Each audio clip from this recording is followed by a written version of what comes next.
acuerdo?, no cumple su objetivo tal y como queda registrado en la balanza de pagos. Sigamos entonces acá, pues estamos revisando algunos elementos técnicos. Empiezo por algunas preguntas importantes aquí que probablemente a ustedes les surgen. De esto que hemos mencionado, bueno, en general decíamos, este tema de la residencia es importante. Aquí he mencionado que para que se considere, ¿de acuerdo?, a un residente, se requiere, ¿de acuerdo?, que esta persona, ya sea natural o jurídica, ¿de acuerdo?, haya permanecido como mínimo un año. Les hago una pregunta: ¿y por qué cuando hablamos de residencia fiscal no es un año, sino que son 180 días? Y más precisamente no son 180 días, sino que son 183. ¿De acuerdo? Y en algunos casos, incluso algunos países, en tema de residencia fiscal, aquí podríamos hablar de residencia económica, ¿de acuerdo? Entonces, en la residencia fiscal son 183 días, bueno, en algunos casos dicen continuos o discontinuos, ¿vale? Cuando usted va a viajar a otro país y tiene la posibilidad de hacerlo como turista, pues usted debe tener en cuenta de no pasarse ese número de días, porque de lo contrario, pues usted tiene que empezar a pagar impuestos, ¿vale? ¿Por qué entonces aquí hablamos de un año? Bueno, el Fondo Monetario Internacional establece como criterio que sea un año, y cuando hablamos de residencia fiscal, pues bueno, son los 180 días, y si nos vamos, o somos un poco más precisos, son 183. ¿Cuál es la diferencia? Santiago.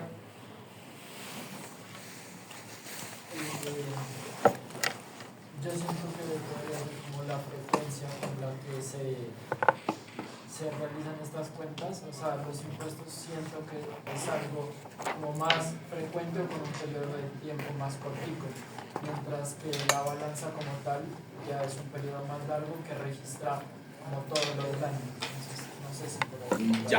Bueno, en principio digamos que los objetivos son distintos. Voy a mencionar solamente el objetivo y ustedes me verán de la residencia fiscal. La residencia fiscal tiene un propósito. ¿Cuál es? ¿Para qué existe el tema o la definición de lo que es residencia fiscal? Por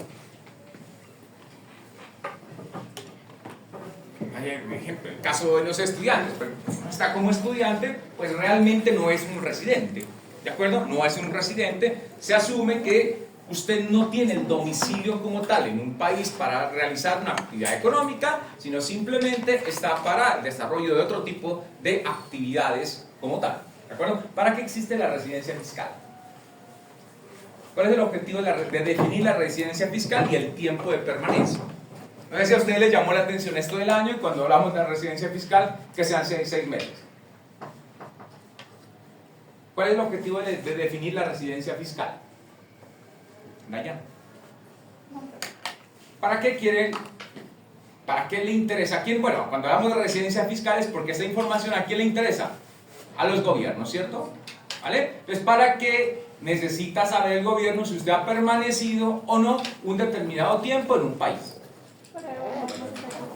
Económica, para mirar cuánto empieza a vengar y pues el tema de los impuestos dependiendo de la calidad. Sencillo, para cobrar impuestos. ¿De acuerdo? Sencillo. Entonces, ese tiempo, ¿de acuerdo?, se requiere simplemente para determinar dónde debe pagar usted sus impuestos. ¿De acuerdo? ¿En qué país debe pagar sus impuestos? Pues aquí hay grandes discusiones. Hoy existen los convenios a través de los cuales pues usted no debe pagar tributación doble. Entonces, dentro de los países existen esos tratados a través de los cuales pues se comparte información como tal. Entonces, la residencia fiscal se determina con el objeto de saber pues el tema o conocer la información que nos va a llevar a conocer los impuestos que usted debe pagar, ¿vale? Mientras que esta es una residencia económica. Aquí hay que cuantificar dónde es que está su domicilio con el fin de determinar si eso se imputa, ¿de acuerdo?, o si eso se carga, o si eso al final se contabiliza dentro de las cuentas nacionales, ¿vale?, o si se contabiliza dentro de la balanza de pagos. Entonces, aquí el objeto fundamental es determinar dónde es que está el centro económico, ya sea de interés económico, ya sea de una persona natural o de una empresa. Es decir, el registro que hacemos en balanza de pagos no le interesa tanto, ¿de acuerdo?, en términos fiscales de cobrar impuestos, sino de saber, ¿de acuerdo?, o de conocer dónde es que se realiza la actividad económica como tal. Podemos estar o no de acuerdo, digamos, pero los propósitos en uno y en otro caso son distintos. Una cosa es la residencia económica y otra cosa es la residencia fiscal, ¿vale? Para que lo tengamos en cuenta. Bueno, recapitulando un poco lo que hemos trabajado en la semana pasada, decía por qué es importante incorporar la discusión de los agregados macroeconómicos dentro de la balanza de pagos, y aquí venía una actividad que tienen ustedes pendiente. Decíamos que es importante incorporar en la medida que las decisiones de política macroeconómica al final entendemos que no solamente van a afectar los agregados de un país, sino que finalmente pues tienen consecuencias sobre el comportamiento de los agregados del resto del mundo. Cuando un país entonces desarrolla o aplica una medida de política, ya sea monetaria, fiscal, de las dos fundamentalmente, pero también otras medidas de política económica, estas no solamente tienen incidencia en el país, sino también tienen incidencia en el resto del mundo. Les decía, cuando la Fed toma una decisión respecto a las tasas de interés, no solamente afecta a los Estados Unidos, sino que afecta al resto del mundo.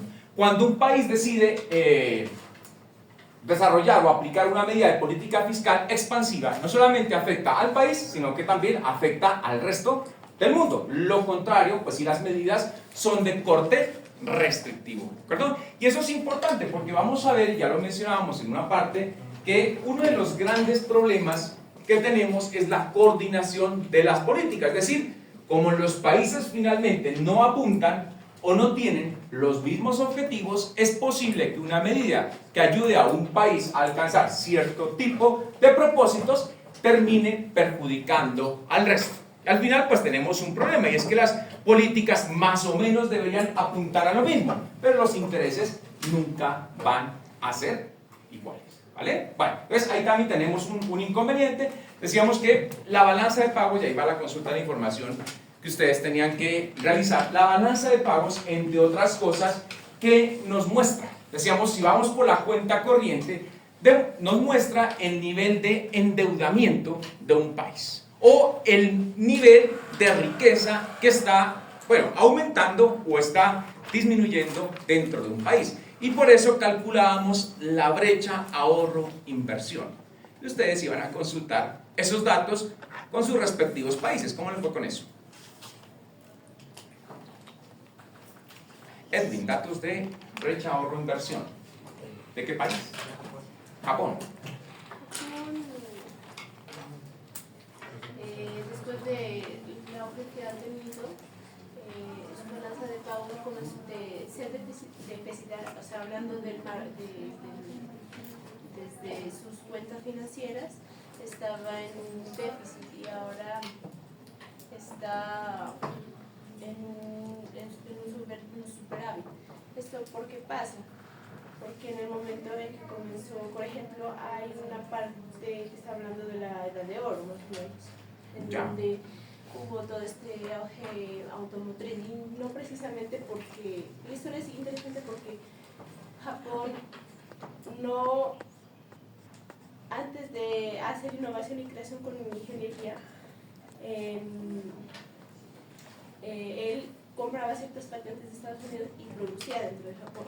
Entonces, esa constante producción y alta de esta productividad hizo que pues a nivel interno ese ahorro comenzara a aumentar. Entonces, eso dio pie a que también pudiera financiar a otros países. Por eso no es como que en Japón existe, o sea, en esos años más o menos 80, 90, fuera un financiador, lo financiaran